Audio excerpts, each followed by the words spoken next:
대안학교는 공교육의 대안을 찾기 위해 등장했습니다. 공식적으로는 270여 개지만 실제 현장에서는 그보다 훨씬 많은 600여 개로 추산하고 있습니다. 까다로운 법률 규정 때문에 교육부 인가를 받은 학교는 70여 개뿐입니다. 대안학교 법제화의 현황을 살펴봤습니다. 김인혜 기자입니다.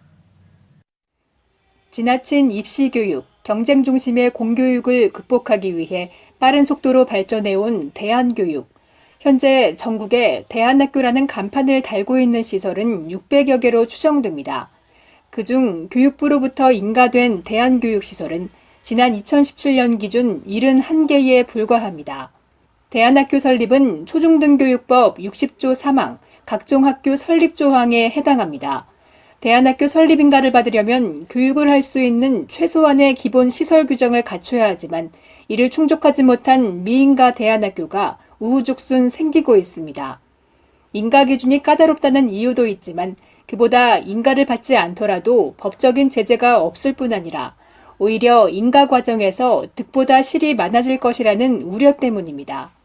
미인가 대안학교는 정부로부터 재정 지원을 받지 못해 학비와 교육 과정에 들어가는 비용을 학부모가 떠안아야 한다는 점, 그리고 불안정한 법적 지위로 인해 제도권 학교를 떠난 아이들이 학교 밖 청소년으로 분류돼 학생으로 전혀 인정받지 못한다는 것이 가장 큰 문제입니다. 사실 정부가 나라에서 우리 교육을 책임지겠다라고 했지만 이 정부가 인정해준 학교에 다니지 않는 학생들의 교육은 책임지지 않고 있는 거거든요. 이거는 그 학생들이 교육받을 권리를, 그리고 또 부모는 자녀를 교육시킬 수 있는 그 권리를 어쩌면 정부로부터 차별당하고 있는 그런 입장일 수 있거든요. 대안학교 전문가들은 관련 법률이 일부 개정되는 것에 그칠 것이 아니라 현실을 반영한 근본적인 대안이 필요하다고 강조합니다. 허가제를 등록제로 바꾸는 것이 가장 첫 번째로 꼽는 대안입니다.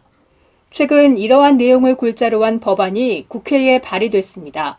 더불어민주당 박찬대 의원이 대표 발의한 대안교육에 관한 법률의 핵심은 입법 공백으로 인한 미인가 대안교육기관의 불이익을 해소하기 위해 현행 초중등교육법의 인가의 형태보다 설립 요건이 완화된 형태의 등록 유형을 추가하는 겁니다.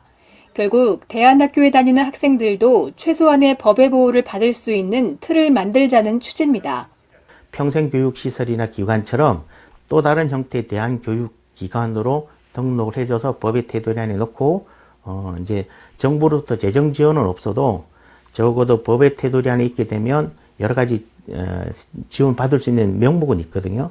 특히 지방자치단체로부터 재정 지원 받을 수 있는 그런 어떻게 명분이 주어지는 거고.